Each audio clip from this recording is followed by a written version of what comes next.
Vamos Tendo o lá. Anderson aqui. Tudo bem, Anderson? Olá, Seja pessoal. muito Boa tarde a bem-vindo. todos. Boa tarde, boa tarde. Gente, então vamos dar início, um pouquinho atrasado, 15 minutos aí. Então vamos correr, ser bem objetivo para não perder tempo. Primeiramente, muito boa tarde, sejam todos muito bem-vindos a essa live de hoje.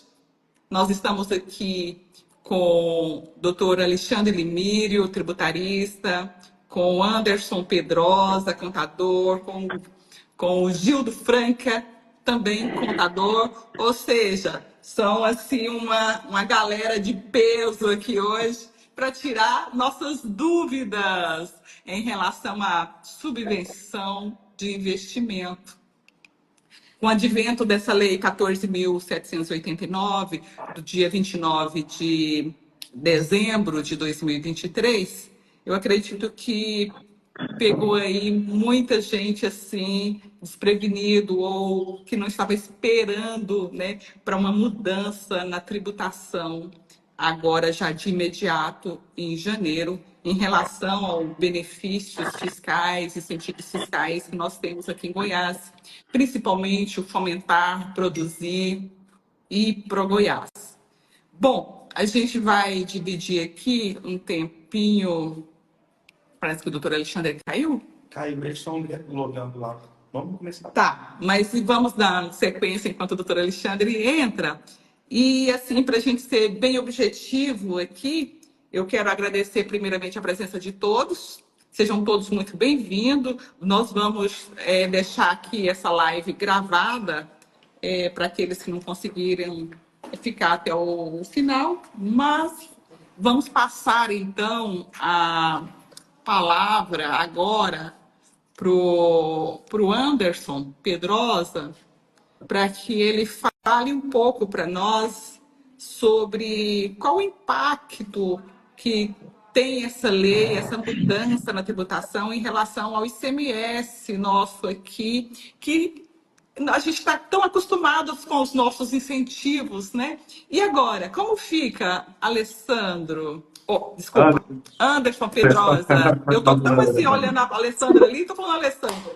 Anderson Pedrosa, como fica? Anderson Pedrosa, da Contact.net, vai falar conosco agora. Anderson, assim a gente vai, eu não sem querer te apressar, mas assim, como a gente já perdeu muito tempo, nós vamos ter 10 minutos. Ser mais objetivo. Bem objetivo, por Tranquilo. gentileza. Então vamos lá, pessoal. Essa é uma lei federal, né? Então ela tem um impacto diretamente à tributação federal. Mas são detalhes que a gente tem que tomar cuidado em relação à questão estadual, porque o Estado, ele dá diversos tipos de benefícios fiscais, né? E aí nós temos que estar qualificando cada um deles para entender se realmente todos são subvenção ou não, para ver se essa legislação nova, essa lei nova, vai realmente aplicar o efeito tributário federal que ela está aplicando a partir de agora, né? Então, nós aqui da Contac avalia cada cliente, cada tipo de operação e analisa as questões tributárias do Estado de Goiás, no caso, né? Então, nós temos alguns tipos de isenções, reduções à base de cálculo, nós temos crédito outorgado, crédito presumidos, nós temos o programa Fomentar, Produzir e o ProGoiás.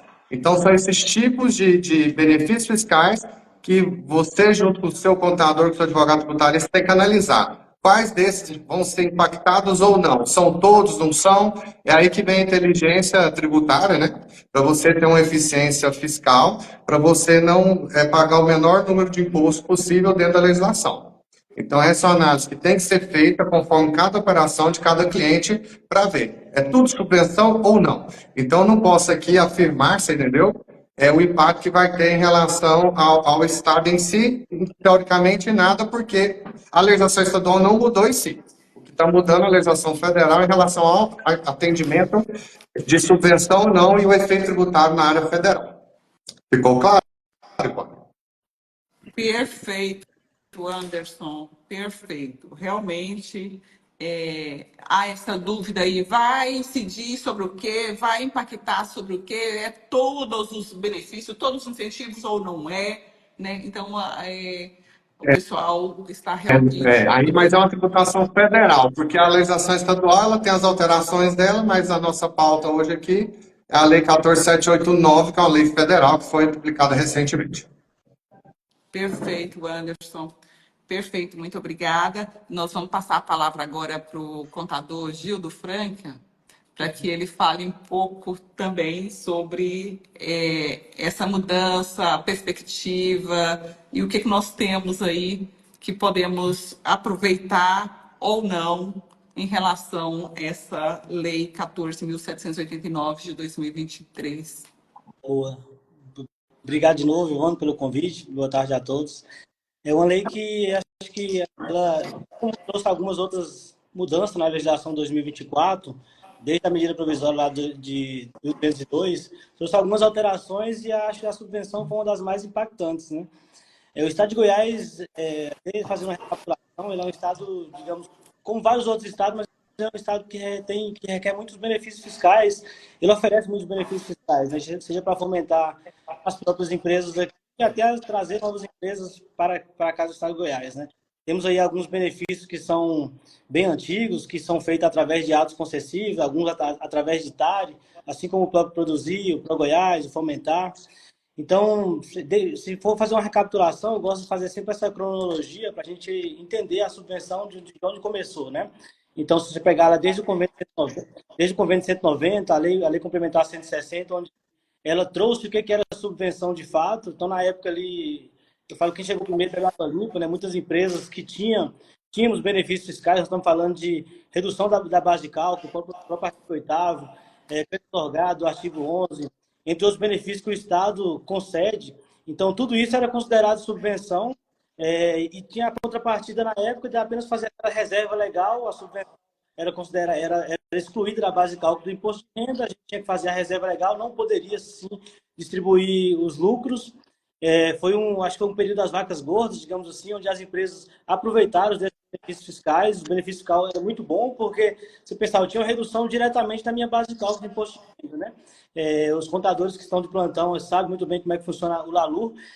A parte da subvenção excluía diretamente a base de cálculo do imposto de renda e contribuição. Então, 2024 é um novo cenário, né? Então, tudo que a gente aprendeu ali, digamos assim, que algumas empresas que estavam acostumadas, principalmente as atacadistas no estado de Goiás, elas foram as que mais sofreram esse impacto, né? Digamos assim, que as atacadistas utilizavam as reduções à base de cálculos e os próprios créditos otorgados como subvenção, que hoje, em 2024, não são considerados mais subvenção com a própria explicação da Receita Federal, que ela fala que é através de ato normativo, ou seja, que tem que ter uma contrapartida, tem que ser instituído para implantação ou para ampliação desse fato.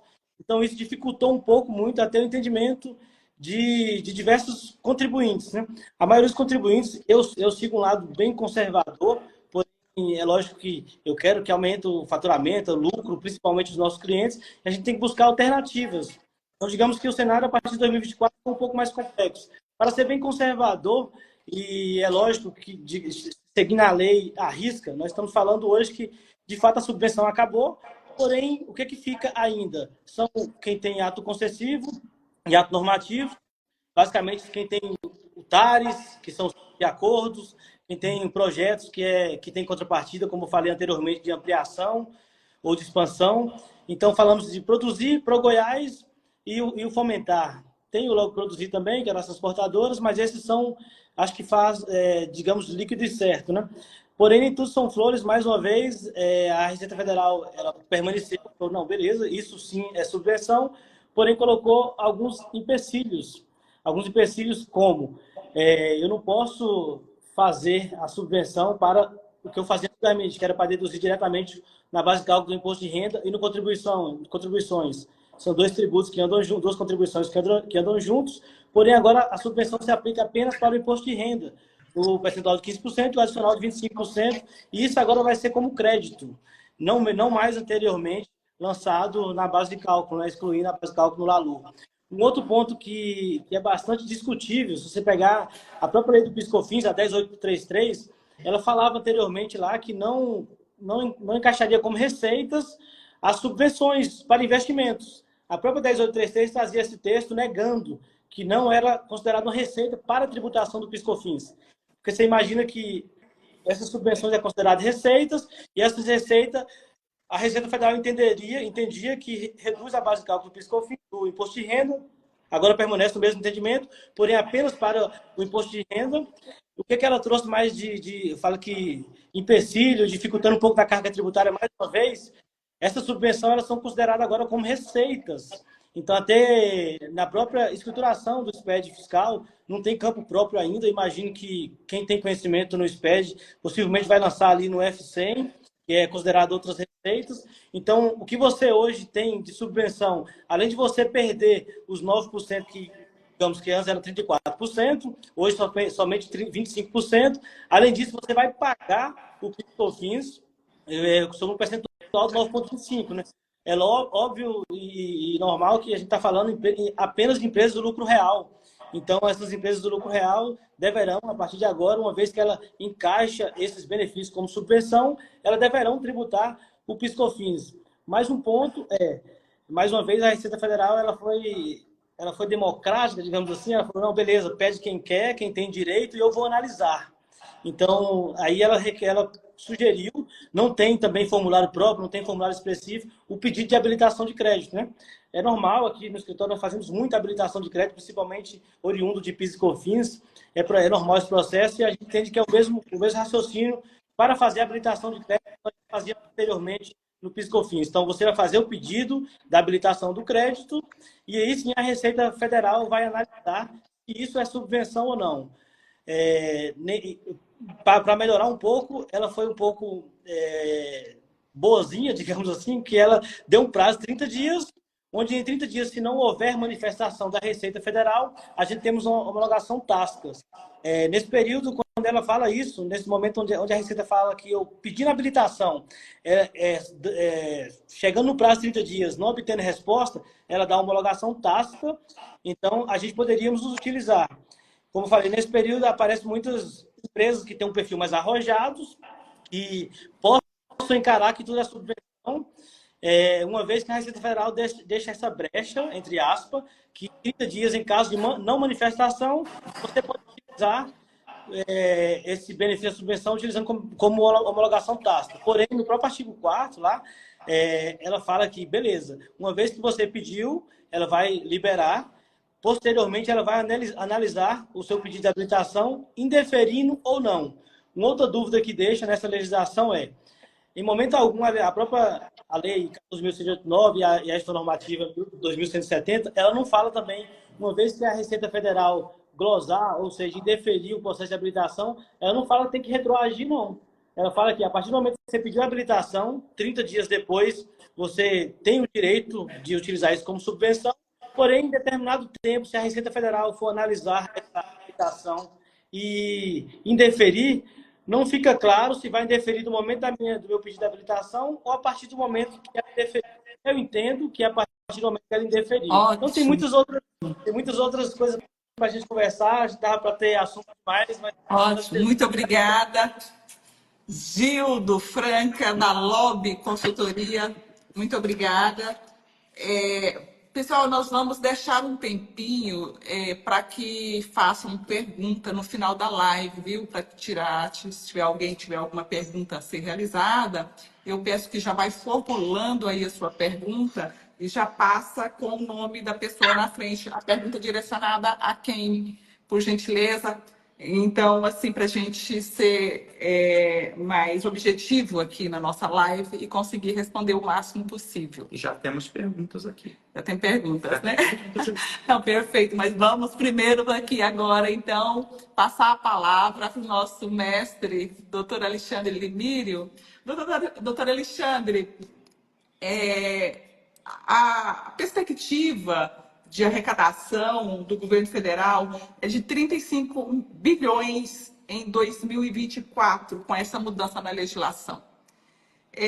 Assim sendo, como fica as indústrias, as empresas que está sendo penalizada na realidade, né?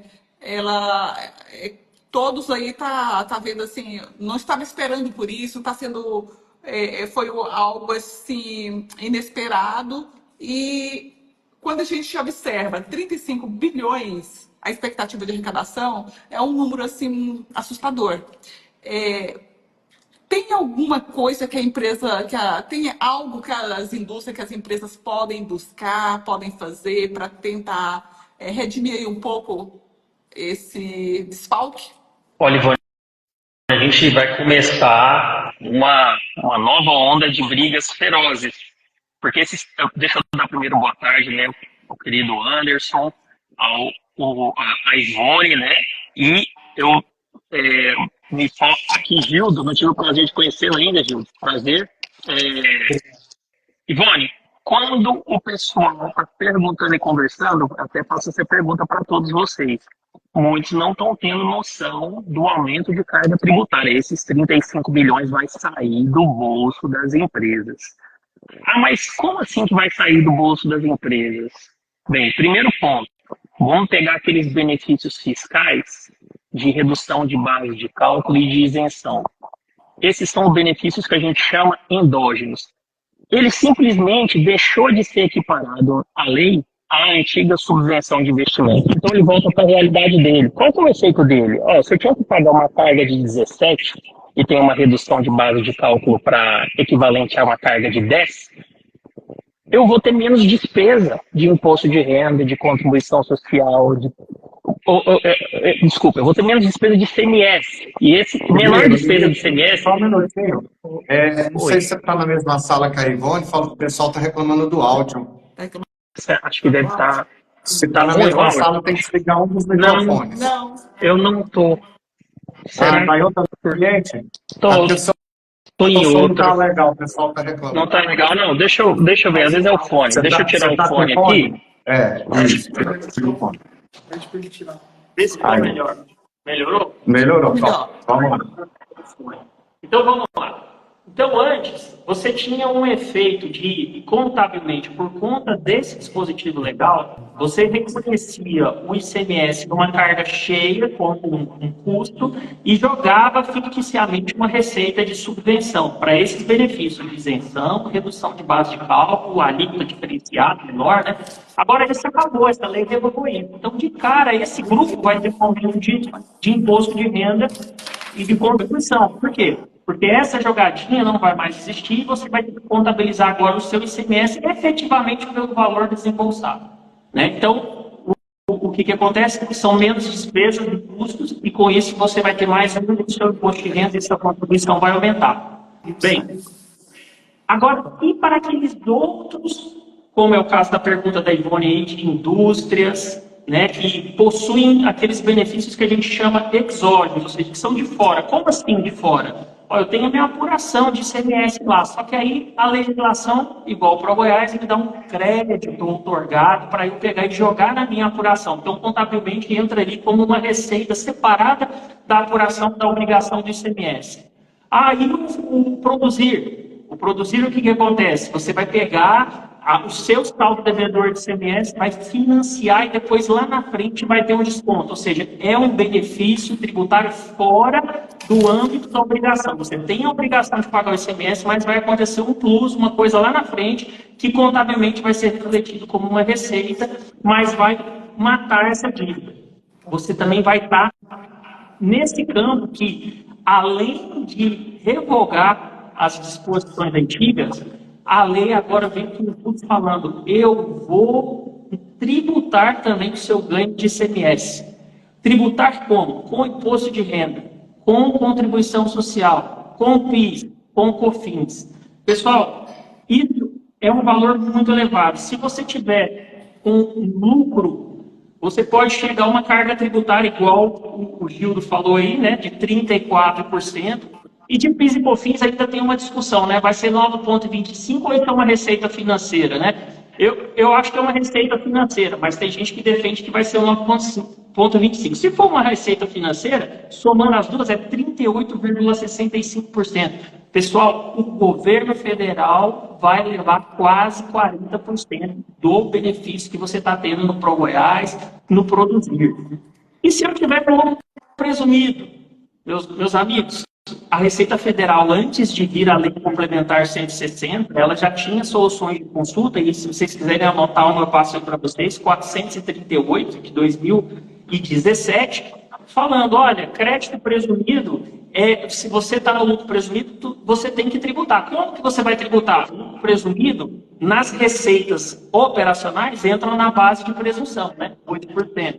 Mas essa receita contábil aqui do crédito presumido ou de um desconto que você tiver aí no financiamento do produzir, elas vão entrar no campo outras receitas. Sabe o que significa isso? É 34% na cabeça.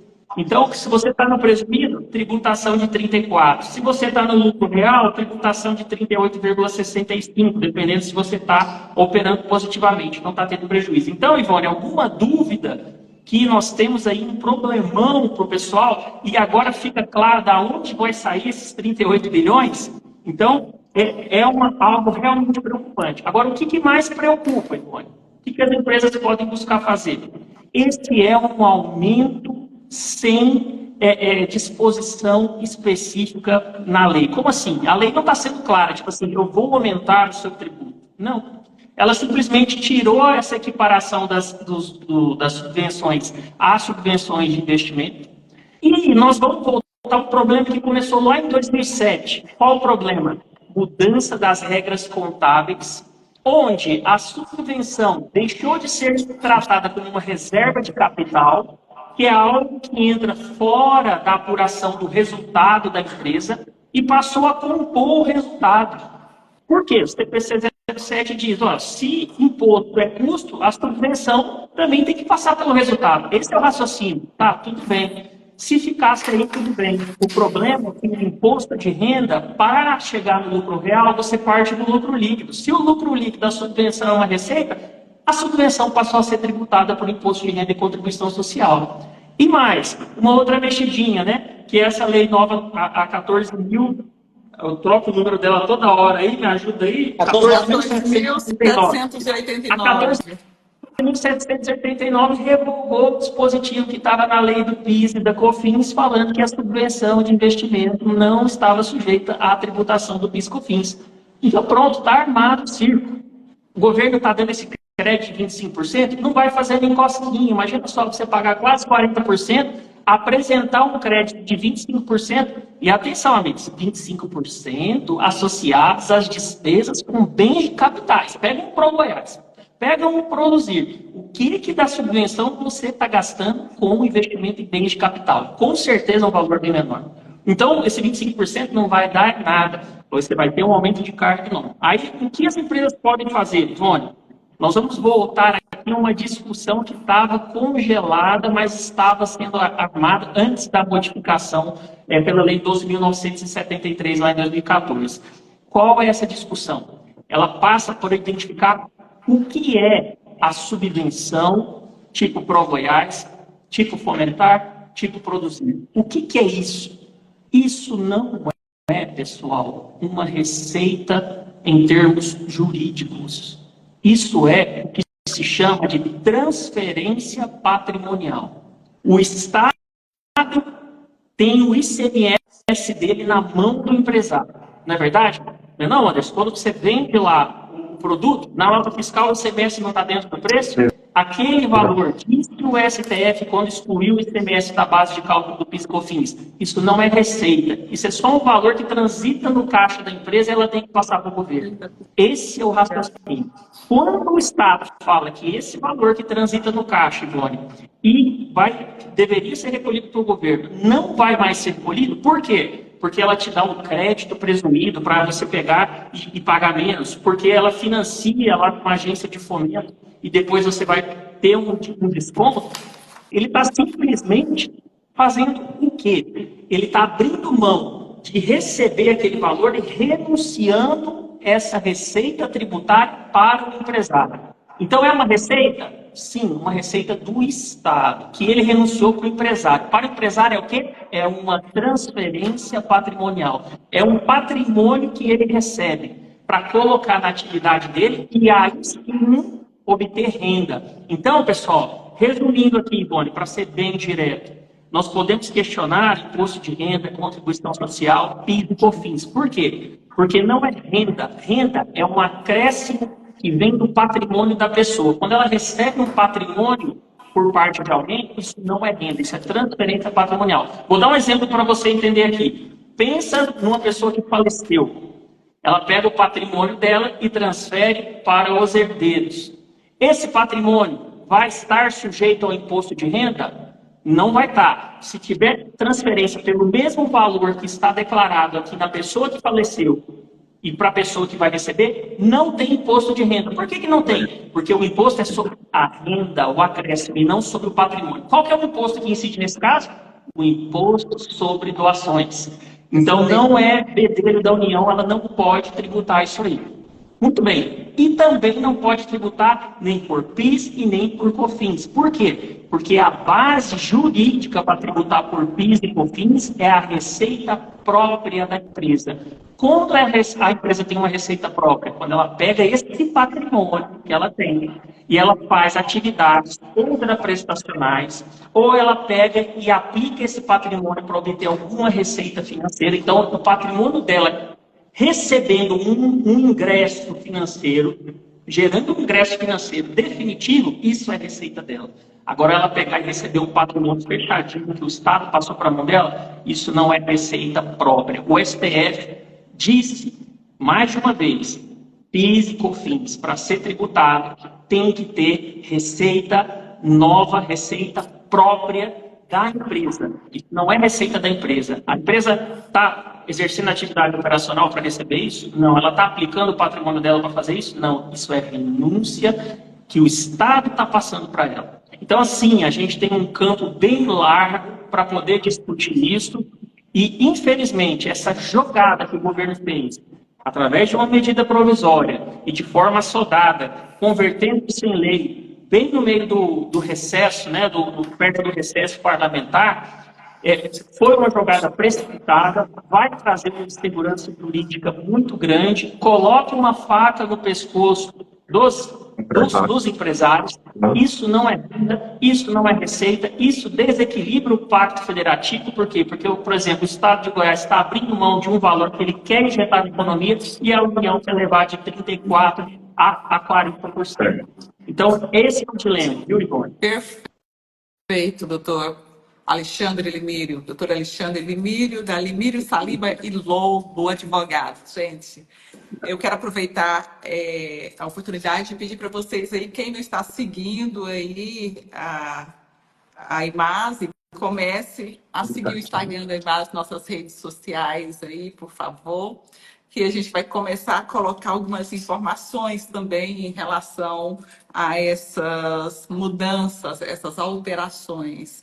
Quem quiser também colocar aí o e-mail, o telefone, para que a gente entre em contato posteriormente, fiquem à vontade. Bom, o doutor Alexandre, nós já temos aqui, doutor Alexandre, Anderson e Gildo, nós já temos aqui algumas perguntas. Então, assim, foi muito bem colocado aí, o Anderson, o Gildo, o doutor Alexandre, já pontuou bem a questão da alteração aí na tributação. E surgiram aqui algumas perguntas. Temos aqui a primeira pergunta para o Anderson. A pergunta vem lá do pessoal da Reciclar. Na realidade, eu não sei quem fez a pergunta, mas é a empresa da Reciclar. Quem tem produzir e fato gerador de 2023 e a quitação em 2024 já é passível de tributação? Essa é a pergunta. Bom, na realidade, eu acredito que eles querem saber se já vai estar... Dezembro, né? Porque dezembro vence em janeiro. E aí, Limeiro, jogo para você a resposta. Ele está falando do dezembro. Pois é. Essa É o pagamento. É uma pergunta que não quer calar, né? Tá todo mundo... Ela falou produzir, né? Produzir. Então, produzir de dezembro de 23, que vence, que nós vamos quitar ele agora, 24. Em 2024. O produzir, né, pessoal?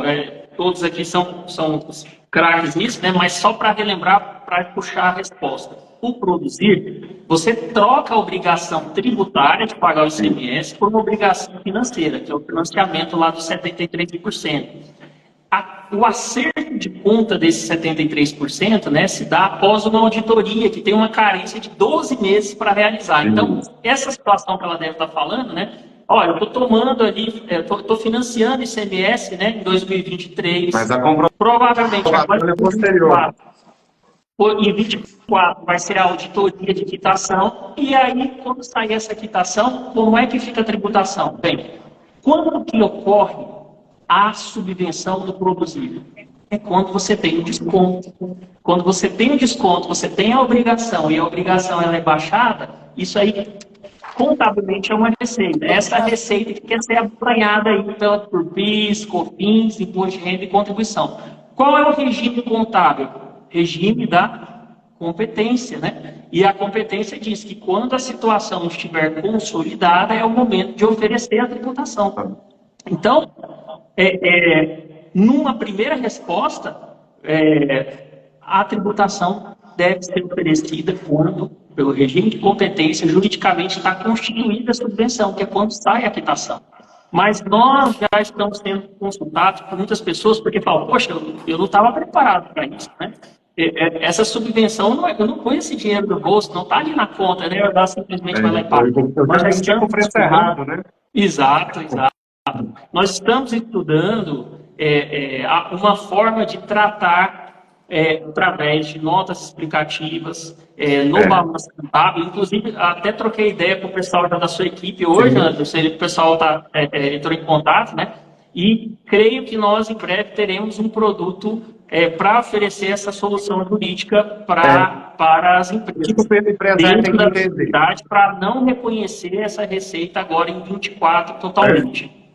Perfeito. O empresário tem que entender que é um jogo. O governo quer sempre arrecadar mais, né? Então, a gente tem que ter as estratégias fiscais e jurídicas para poder minimizar ao máximo isso. Porque nem sempre o governo está com a razão. Então, nós temos a legislação, às vezes, escrita de forma errada, e aí nós temos que aguardar o judiciário tomar a decisão, até em forma definitiva, né? Quantos anos demorou para se decidir tirar o ICMS ou não da base do PIS e COFINS, né? Então, nós temos já algumas jurisprudências que corroboram para a gente ter algum tipo de análise e basear o nosso cliente para melhor tomada de decisão. Agora, realmente, um aumento de tributo desse, o empresário já ir recolhendo, isso aí pode, né, falir as empresas, pode prejudicar o funcionamento delas e até invalidar o negócio. Então, nós temos que ter estratégia, conversar melhor com o contador e advogado tributarista para poder o empresário não tomar esse risco para ele. Porque também só passar o custo para frente para o consumidor nem sempre vai ser a solução, porque isso aí pode também te tirar do mercado, dependendo da sua área de atuação aí. Só mais um negocinho, o Gil, se me permitir, Anderson e Ivone. E o pessoal do Fomentário, hein, Ivone, que não está participando de leilão tem tempo, hein? Está lá acumulando 5, 6 anos. Na hora que for participar do leilão, vai oferecer quando a tributação? Quando a subvenção ocorrer. E aí, exatamente, doutor Alexandre, era a próxima pergunta que estava aqui anotada para fazer. O Fomentar, né, tem a figura do leilão, que é aí de 6 em 6 meses, mês de julho, e geralmente julho e dezembro, né? E aí? Porque algumas empresas, quando da época do leilão, não tem CNDs, está sem CNDs, então acaba não participando do leilão. Então vai ficando aí algum período acumulado. Então, quando essa empresa for efetivar esse leilão, e aí, provavelmente é um valor aí alto, né? Como que fica essa questão da tributação com o leilão? Olha, se alguém quer responder? Não, pode responder. Posso continuar? Não, sobre o leilão pode falar, não tem problema não. A questão que eu queria alertar em relação a isso que eu comentei agora há pouco, e ao CPC 07 também, né? Que ele tem um entendimento diferente de contabilização. Então, assim, nós temos pontos de vista. A Receita que é uma coisa, o Judiciário define outra. Nós temos o CPC 07, a gente tem que tomar cuidado de como contabilizar isso, para, no conjunto, o empresário não poder ser penalizado lá na frente. Isso. Pode responder então, Lívia. Então vamos. essa empresa, né, vai ter a Receita falando que o momento da subvenção define a incidência do imposto de renda, da contribuição social, do PIS e da COFINS. Aí, então ela vai ficar naquele dilema, né? Se ela não participar do leilão e vencer o contrato, né, Ivone, ela tem que pagar a dívida inteira, né? Ela tem que e cada vez o desconto fica menor, né? Você estava me falando. Né? Cada vez o desconto passando fica menor, né? Então, ou ela vai pagar a dívida inteira. Pode falar. Quanto mais próximo do final do contrato, né, o deságio é menor.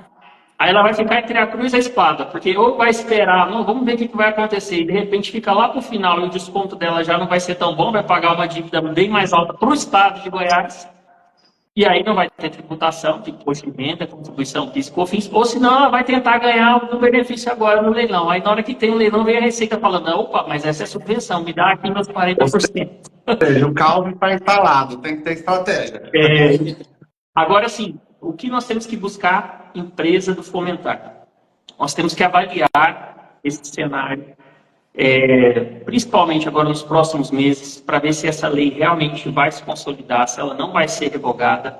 E se esse cenário estiver aí, pessoal, nós vamos ter que buscar ou uma solução jurídica que, assim, tem aquela inconveniência de tomar uma decisão política, ou, assim, na tua pergunta aí, na sua fala, Anderson, eu já estou até visualizando, às vezes, alguns caminhos administrativos para a gente não ficar com a exposição de ter uma conta do Fomentar em aberto. Então, hoje é possível, né, você fazer aí, às vezes, uma migração de regime, alguma coisa nesse sentido, e aí, então, nesse caso, a gente pode pensar em alguma forma aí com relação a esse saldo devedor, para ele não ser quitado dessa forma, né? Porque se ficar essa regra hoje e tiver esse saldo devedor para ser quitado, a chance disso ser, da Receita bater na porta e exigir como uma receita sujeita a PIS, COFINS, e jogar ela na composição do lucro para imposto de renda e contribuição é muito alto. Sim.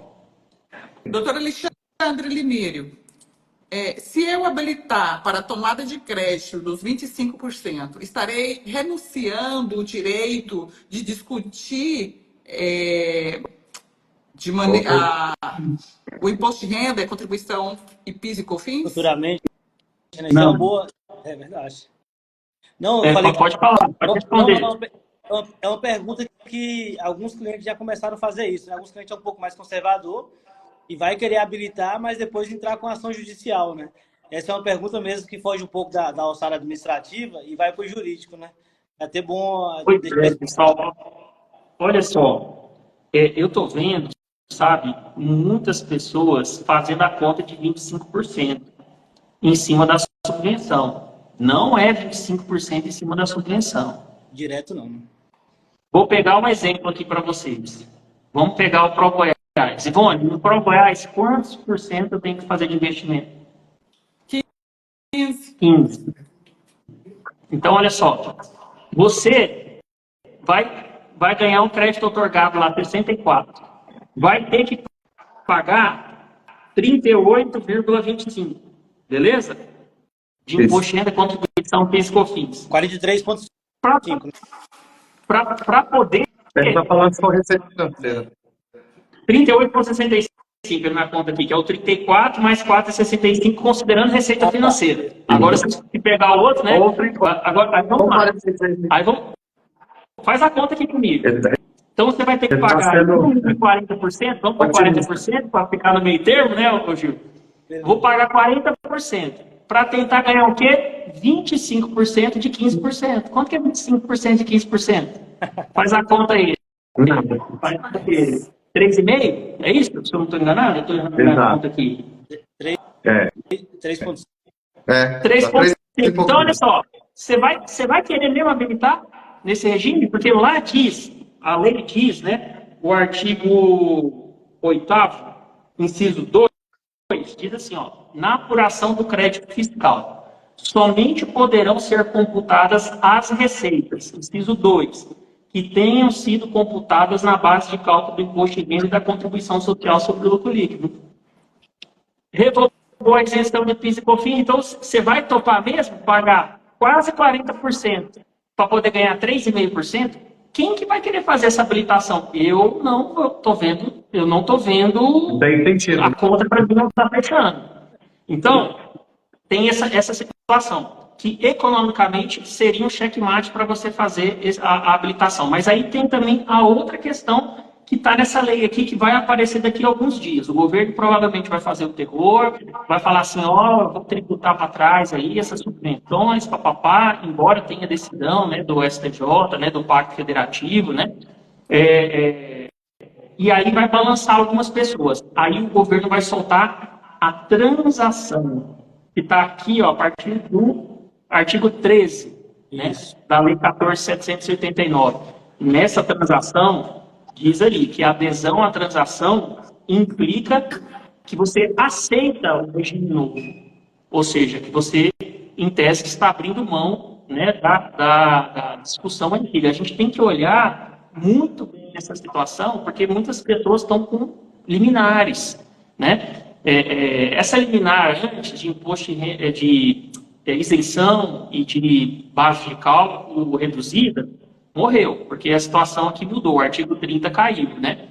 Mas as liminares, com base no Pacto Federativo, estão aí suportando Pro-Goiás, por exemplo, que é um crédito presumido, o fomentar e produzir não está nessa jurisprudência, tá, pessoal? A gente vai ter que buscar uma salvaguarda judicial específica para isso, porque fomentar e produzir não é crédito presumido, tá?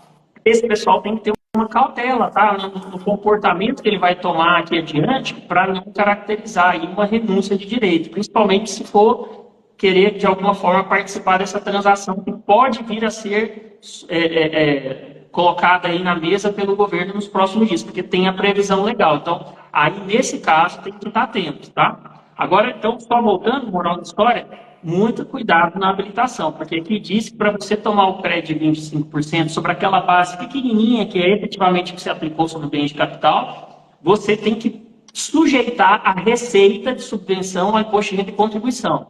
E tem o PIS e COFINS também. Então, você vai pagar mais para ganhar menos. Faz essa conta para ver se vale a pena em cada caso. É a dica que a gente dá.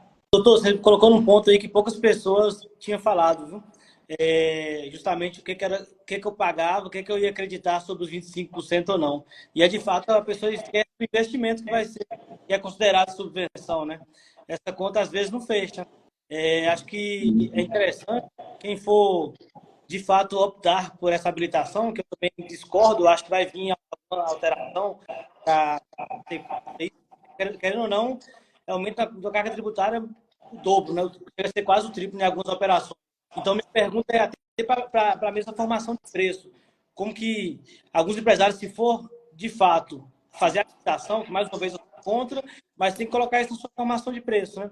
E aquela dúvida, mais uma vez que eu falei que é uma dúvida muito pertinente, porque vai ter muitos empresários que realmente têm um perfil conservador, que vai querer garantir a habilitação, achando que antes de perder tudo do que não perder, antes de perder um pouco, né? Porque na cabeça de alguns, cara, perdi a subvenção. E alguns podem pensar, cara, eu perdi a subvenção, mas ainda tem um pouco de benefício. Então, essa dúvida, acho que tem que ser reforçada, se é interessante realmente fazer a habilitação e depois entrar com a medida judicial, mas você explicou, mas eu queria deixar de forma mais clara ainda, né? Sua orientação seria o quê? Eu acho que então poderia entrar com a liminar um pouco mais rápida ou entrar com a habilitação em paralelo a liminar. Isso que ficou ainda confuso, que é interessante alguns contribuintes que falei, tem um perfil um pouco mais conservador, se vai ou não aderir à habilitação, garantir depois para entrar com a liminar para aplicar, né? Olha, tem um monte de perguntas aqui ainda, viu? Só esse ponto aí que ele me devolveu, Ivone, rapidinho. Eu acho que buscar uma cobertura, Gildo, judicial é muito importante, porque se houver uma liminar, qual é a vantagem que você ganha? Você suspende a aplicação de multa de mora e multa de ofício nesse caso. Então, você pode avaliar com o custo ali da taxa Selic, se por acaso você perder, porque a Selic ainda vai contabilizando. Se vale a pena ainda já fazer esse recolhimento ou esperar um pouco mais, né? Eu acho o seguinte, o cenário para derrubar essa lei não está muito claro para mim, sabe? Eu sei que tem um movimento muito grande, mas eu acho que, eu estou falando no legislativo, tá? Eu acho que vai ser difícil o legislativo voltar atrás dela, mas ainda que ele possa revogar essa lei, a gente tem que ter uma consciência de que ela já está com vigência, né? Então, esse período aqui agora, muito provavelmente, vai ser um período que vai ter essa exigência. Eu acho difícil o governo revogar e falar assim, não, ó, quem pagou eu vou devolver, não precisa mais pagar. Eu acho que o legislativo não vai fazer isso. Então, só sobra o que para nós? A discussão judicial. Então, a discussão judicial ela vai ter que vir aí à tona novamente. Isso, para a segurança jurídica, olha, é sem precedente uma discussão de uma carga tributária tão grande para empresas que estão em estados como o nosso aqui, que tem um benefício fiscal. Acho que é sem precedente um passivo tributário, uma discussão tributária desse tamanho, dessa envergadura, porque a desoneração aqui é muito alta, né, nesses estados aqui do Centro-Oeste, do Nordeste, né? Sim. Então tem que ter muito cuidado. Ó, não adote a posição de, vou esperar só lá na frente que eu vou tomar a decisão. Não, você aguarde o cenário para você tomar uma decisão a longo prazo, mas já a curto prazo, se acautele para você não estar sujeito aí a alguma oneração tributária que possa, por exemplo, mudar a sua curva de rendimento. Imagina só, Gil, a empresa não põe isso no preço, não recolhe. Se vier a conta, ela vai tirar da onde? Do patrimônio dela. Porque mas se eu pôr no preço, eu estou fora do mercado. E isso é uma situação difícil que as empresas vão ter que colocar, vão ter que ficar, Ivone. Por quê? Porque tem muita gente vendendo concorrente aí que nem se ligou. Sabe? Chega empresa aqui e conversa assim, mas eu estou tranquilo, eu estou no presumido. Aí eu mando a soluçãozinha de consulta, falo, olha essa solução de consulta aqui, 34%. Vixe, caramba, estamos lascados. Como é que faz? Você não está pagando, não está colocando o ICMS no preço, quando vier a conta vai vir por cima do seu patrimônio. Então, formar o preço é uma decisão difícil que o empresário vai fazer. E a sugestão nossa é, se acautele, tente buscar um amparo judicial para pelo menos você não ser, além de cobrar, né, esses valores que você pode estar depositando judicialmente, vir com multa, por exemplo, né, que pode onerar muito mais. Desculpe, Ivone, eu te cortei, se você quiser continuar aí. Perfeito, doutor Alexandre. Perfeito sua colocação. E assim, eu estou um pouco apressada porque tem muitas perguntas aqui. Eu acredito que nós precisamos ser mais objetivos ainda, ou então fazer outra live. Sim, vai ter que comprar mais. Com certeza. São várias perguntas. Gente, e eu quero chamar a atenção para um ponto aqui. Tem algumas empresas que ligam para a gente e falam assim, olha, não vou dar entrada na minha auditoria de quitação, não. Aguarda aí, não dá entrada, não. Olha, o decreto 5.265, lá no artigo 24, tem lá explicando o prazo de carência para a entrada da auditoria de quitação. Se passar um dia, gente, não tem jeito, vai perder todo o benefício daquele período. Não eu já vi caso disso, perdeu. Não deu Então, entrada. detalhe da adimplência também, né? A lei foi muito clara, né, doutor Alexandre? Tem que estar adimplente para não perder o benefício. Isso aí. Perfeito, perfeito. Mas a questão da data, do protocolo, da solicitação da auditoria de quitação, gente, essa não tem como resolver, não. Só se mudar a lei. E, pelo que eu estou vendo, não vai mudar por agora, não. Nós temos vários casos que chegam aqui para nós que perdeu um dia. O prazo máximo é 90 dias depois que fecha o período. Ou seja, protocolou com 91 dias, perdeu tudo. Você vai ter que pagar os 100% do ICMS retroativo. Ou seja, tem muitos pensando, não vou dar entrada para não cair nessa questão da tributação, da questão da subvenção, da alteração. Não vai deixar de tributar quase 40% e vai ter que pagar 100%. Mesma Então, só esse lembrete. forma, a questão de no pagamento de protege e tudo mais, muito empresário está perdendo benefício por bobeira, a questão de detalhes aí que tem que estar adimplente com essas questões aí. Exatamente. Se não pagou protege, não tem direito de utilizar o benefício. É simples assim. Bom, aqui nós temos uma pergunta aqui da Kelly Mendes para o Gildo. Gildo, vamos ser bem objetivos, sim ou não? Senão não vai dar para responder, não. Vou tentar ser mais objetivo. Sobre a subvenção para investimento de ICMS no agro. Utilizamos o ICMS para deduzir diretamente a base de cálculo do imposto de renda. Pelo que eu entendi, esse também se mantém? É a pergunta da Kelly. Não, porque a Receita Federal está sendo bem clara, né?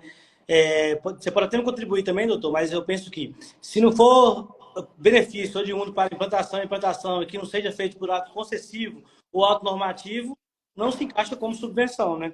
Então, de fato, isso aí não vai poder mais encaixar como subvenção igual fazíamos em 2023.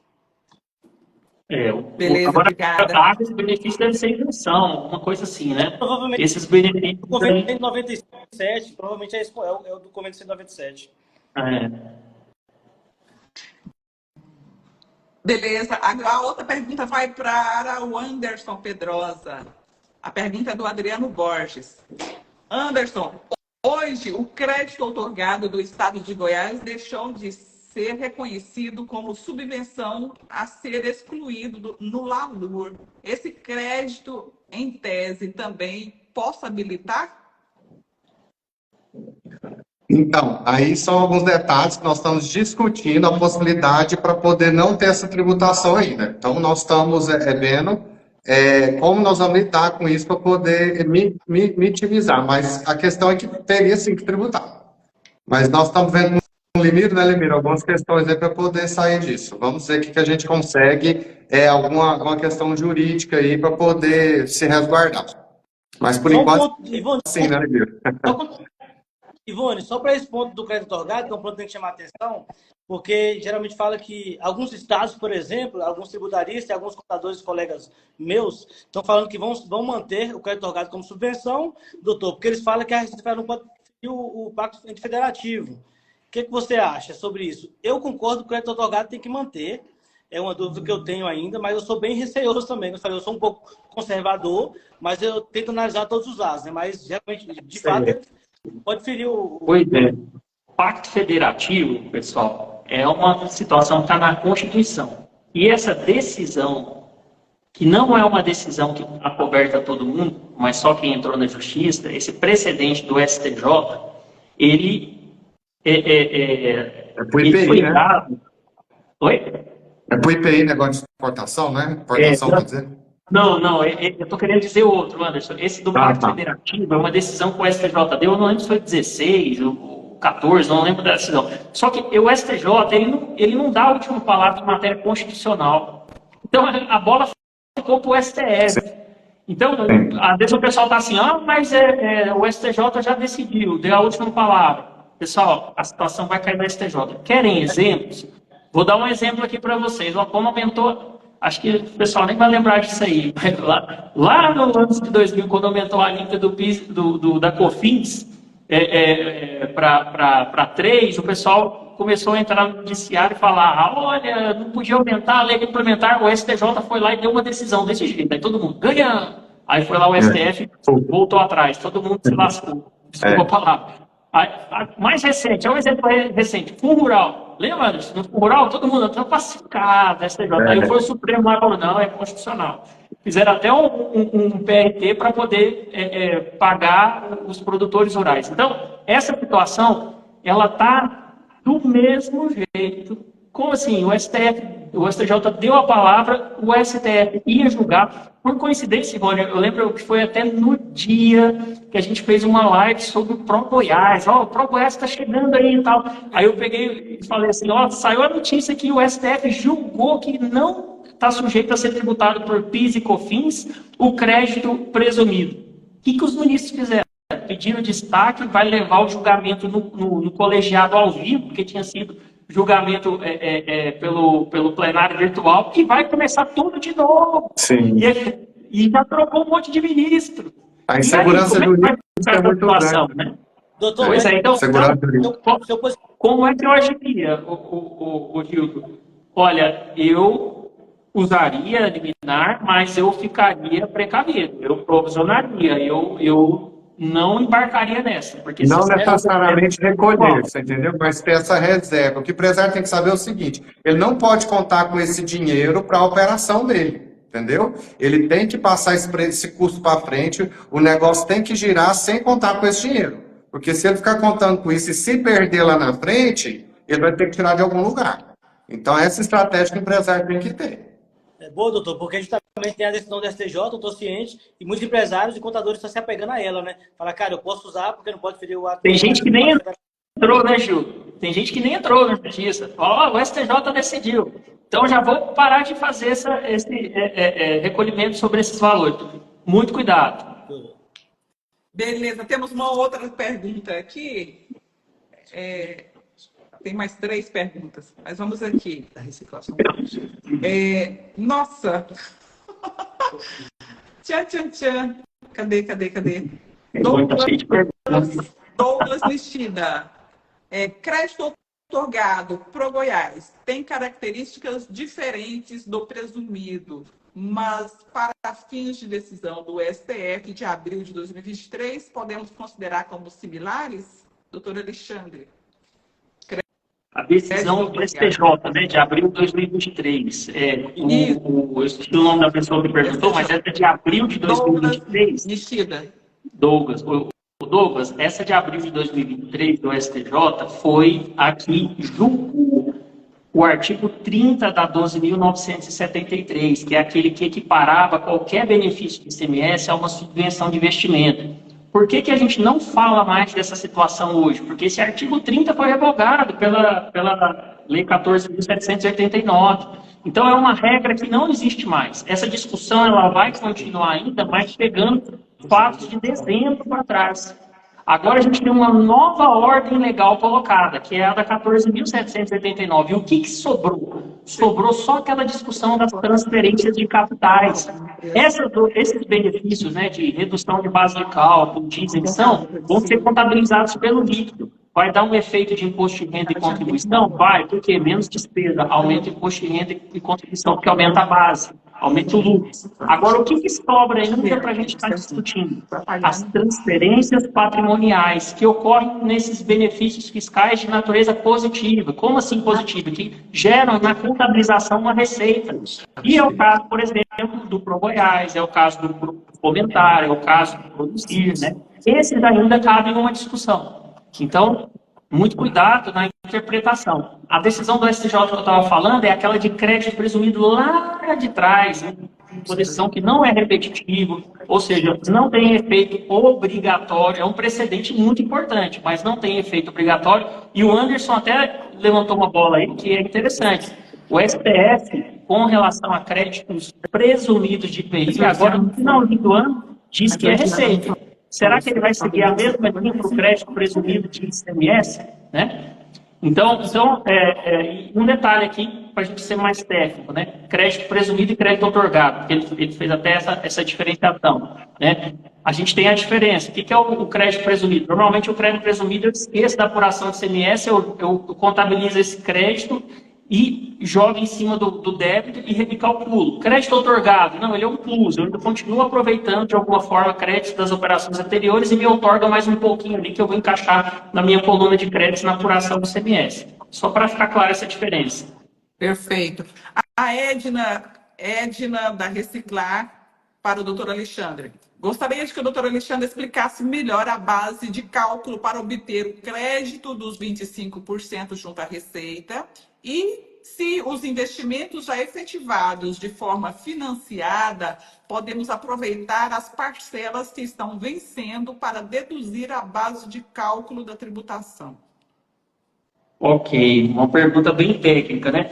Bem, o artigo 8º da Lei 14.789, ele fala que você só pode computar receitas que estejam relacionadas às despesas de depreciação, amortização ou exaustão, ou de locação ou arrendamento de bens de capital, relativas à implantação ou expansão do empreendimento econômico.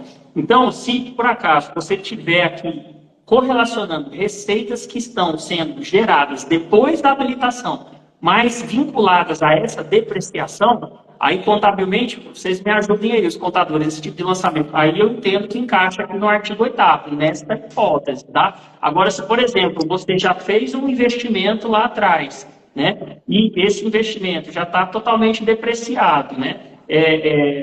Você vai ter só receita, mas não vai estar vinculando a nenhum tipo de despesas atinentes a bens de capital. Como é que vai ficar essa situação? Você não vai ter base para apurar esses 25%, né? Então, essa é a interpretação que a gente está fazendo. É o artigo 8º, inciso 2, que fala, só receitas que você computar depois de tributar por imposto de renda e contribuição, após a habilitação e relacionar esse tipo de despesa. O que vai sobrar depois disso? Por isso é importante você consultar, né, o seu contador para ele fazer essa simulação. Coincidentemente, o Anderson, né, para ele fazer essa simulação. Paulo, do jeito que você está aqui hoje, você vai ganhar 25% disso aqui, para você tomar a decisão. Isso é uma decisão muito importante que tem que ser tomada. Nós estamos finalizando todos os cálculos dos clientes para fazer reunião individual e fazer análise de cada um, dependendo da operação, e para o cliente tomar a decisão, né? Que é uma decisão importante, junto com o contador e com o advogado tributarista. O problema maior, doutor, que o pessoal está vinculando o valor da subvenção no investimento, de fato, no geral, e não no investimento. Isso é o problema maior. Mas aí não comprova o investimento, fica furado, entendeu? Exatamente. E aí gera um passivo, né? Antes não Gera um passivo. precisava, né? Tinha discussão. Agora com essa lei... Exatamente. Nós temos uma outra pergunta aqui da Georgiana para Anderson.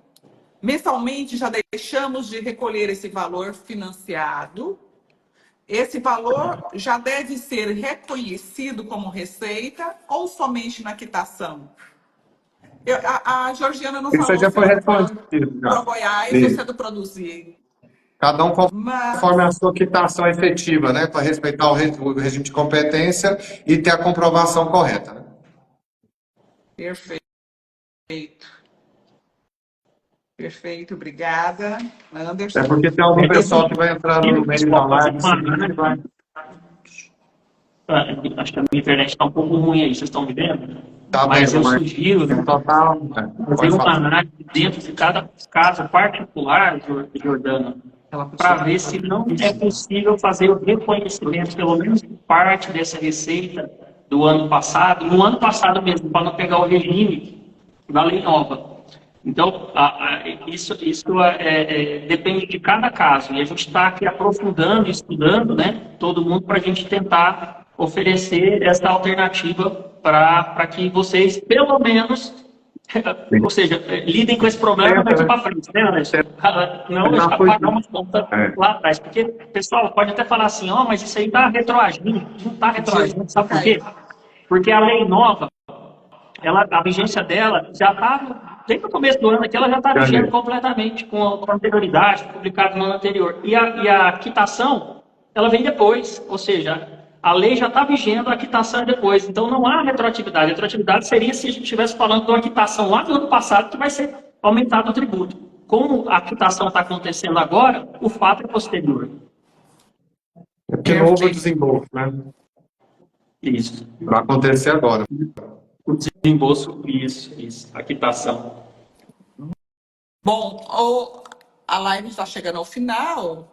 Vamos dar aí 3 minutinhos para cada um para finalizar.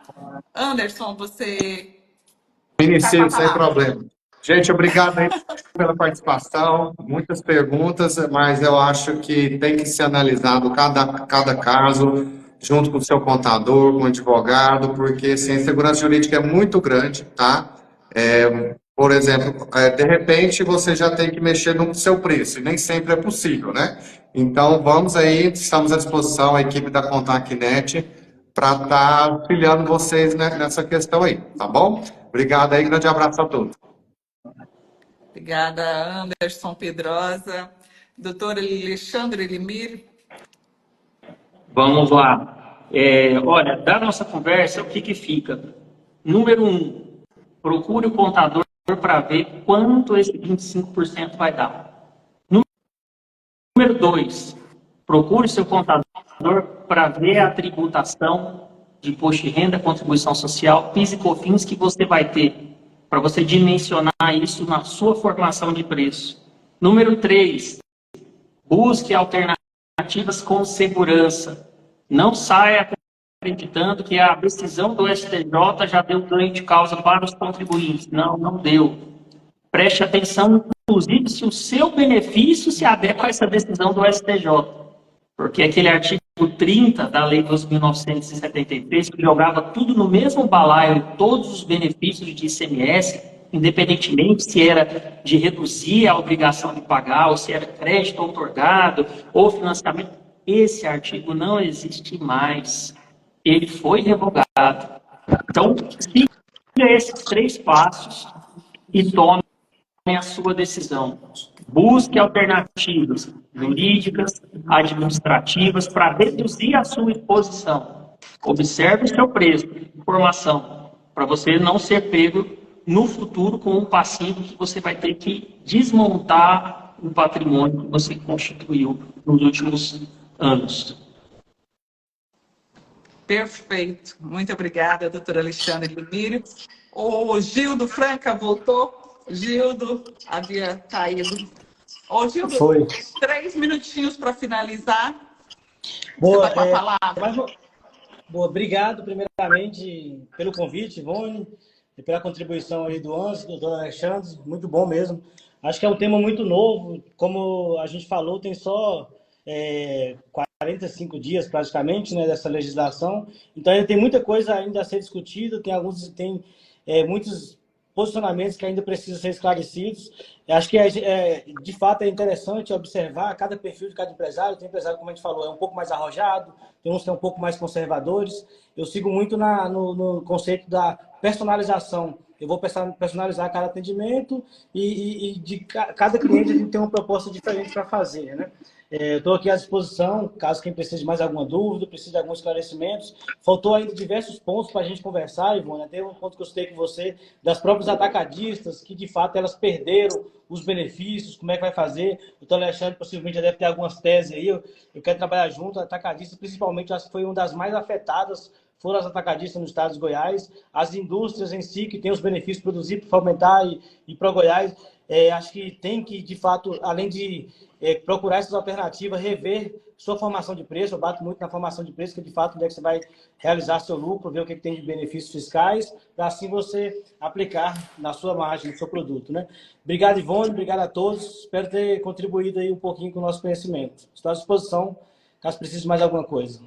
Muito obrigada, Gildo, Franca.